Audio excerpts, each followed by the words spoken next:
Mesdames et messieurs, il est 15 h. Bienvenue dans cette édition de ce samedi 30 mars au sommaire de l'actualité.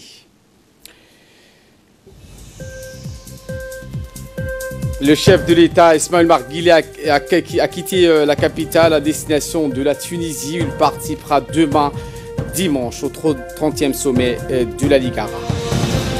Et Zuzana Kapitova, favorite du deuxième tour du scrutin présidentiel en Slovaquie. Voilà pour les titres. Merci.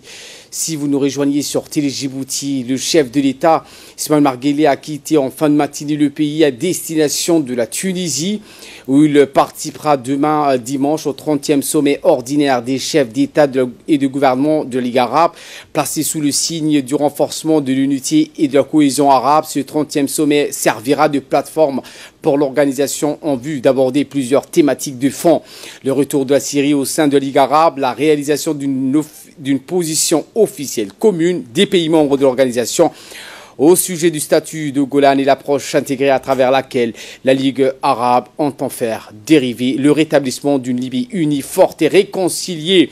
À son départ, le président de la République a été salué donc à l'aéroport international de Djibouti par les chefs des corps des différentes institutions, que ce soit de la police, de l'armée, les membres du gouvernement et du Premier ministre Abdelkader Kamil Mohamed.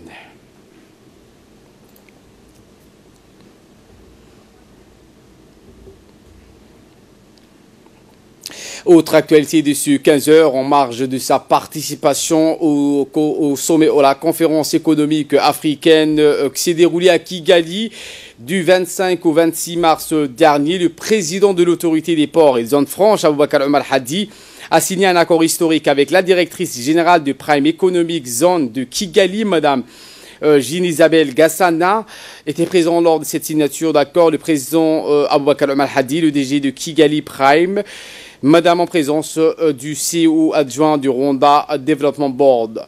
Ce mémorandum concerne la signature d'un accord de partenariat pour exploiter un terrain de 10 hectares et que le Rwanda a octroyé à la République de Djibouti. En outre, cet accord a permis aux deux parties de créer un partenariat commercial.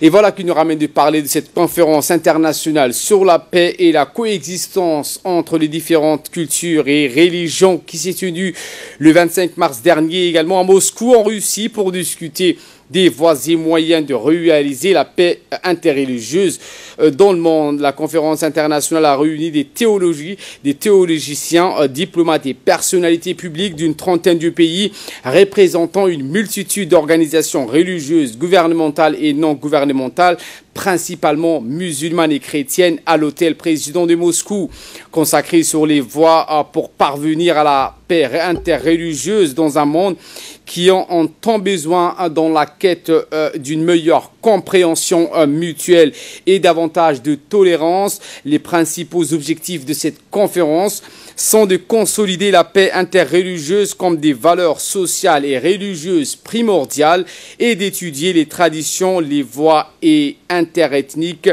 et interreligieux des différentes régions du monde. Lors de la séance d'ouverture, les intervenants ont présenté solennellement leurs condoléances aux musulmans qui ont été frappés par l'attentat en Nouvelle-Zélande et du monde entier suite aux attentats tragiques perpétrés dans deux mosquées de Christchurch ayant coûté la vie à une cinquantaine de musulmans dont des enfants. Enfin, la séance plénière a réuni plus de 50 autres personnalités représentant des institutions internationales, dont le directeur de l'Union des agences de presse UNIA, de l'Organisation de la coopération islamique, l'OECI, M. Issa Khaire Roble, qui a fait donc une belle intervention.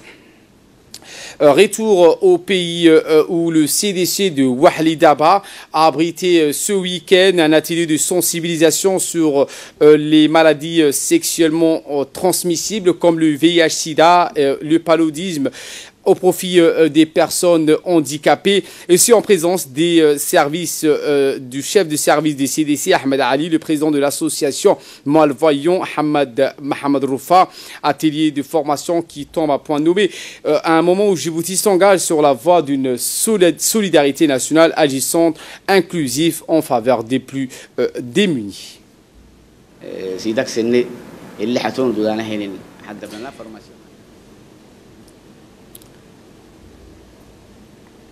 sport à présent sous l'égide du secrétaire d'État à la jeunesse et au sport. La Fédération djiboutienne de tennis de table a organisé sa 10e édition du tournoi Open de Djibouti Télécom dans la grande salle polyvalente du stade Al-Hajj Hassan Goulet Abtidon. Le vendredi, vendredi 29 mars, en présence des hauts cadres du département.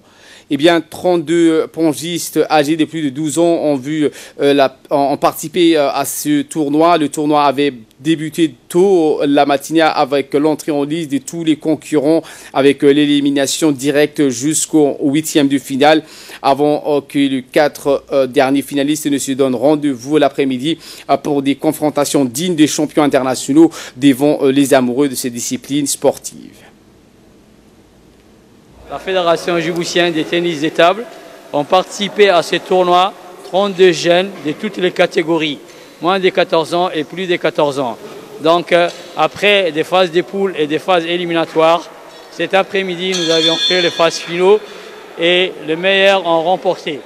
Donc nous avons organisé ce tournoi grâce à l'appui du secrétariat d'État à la jeunesse et sport, grâce au financement de Djibouti Télécom, et nous avons eu cette salle polyvalente grâce au directeur du stade, car c'est une salle où toutes les fédérations peuvent utiliser à tout moment. Donc nous remercions tous ces mondes-là. Nous disons aux jeunes pongistes, continuez à pratiquer le tennis de table, car le sport est bon pour le corps, pour la santé, et ça crée un esprit de collectivité et d'équipe. Vive le sport djiboutien, vive le tennis de table, vive la République.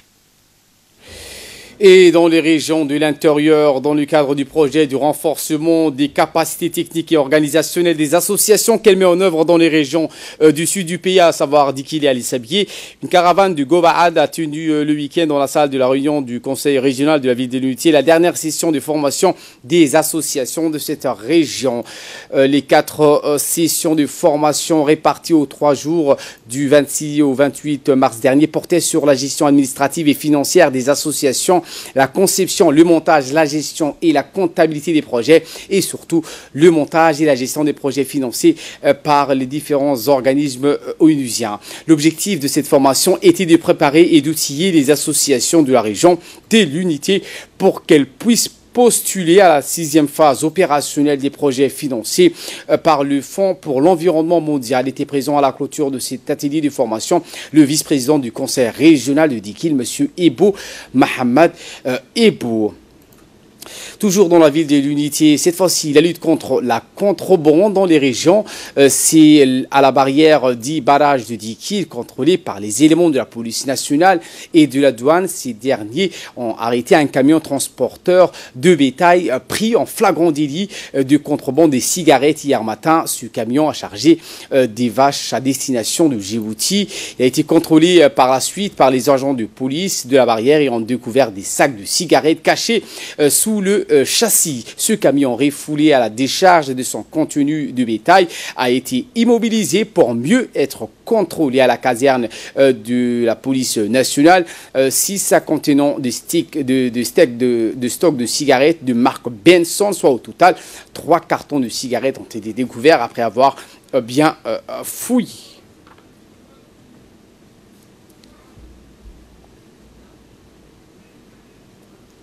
Et de là, nous passons aux nouvelles du monde. Une mission de la Cour pénale internationale au Mali.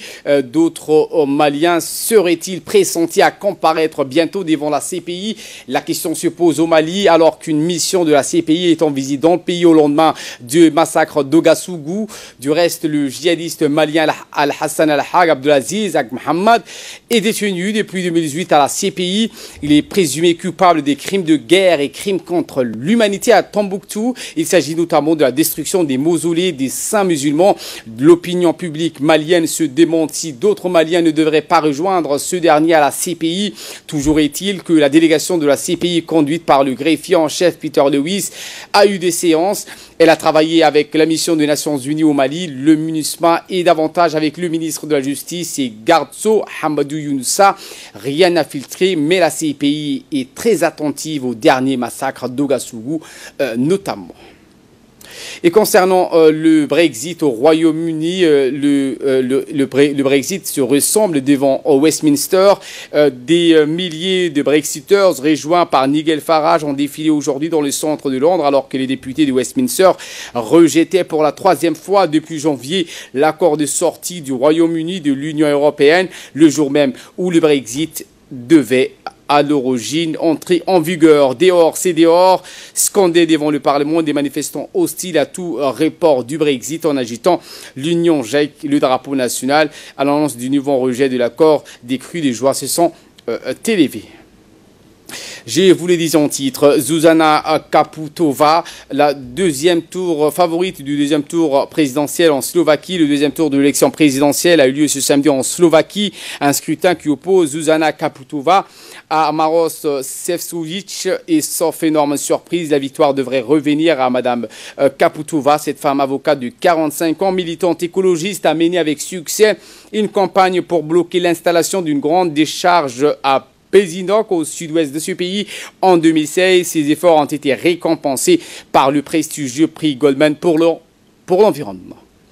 Voilà pour l'essentiel de ce 15h. Merci de votre fidélité. Restez avec nous. Le programme continue sur Télé Djibouti.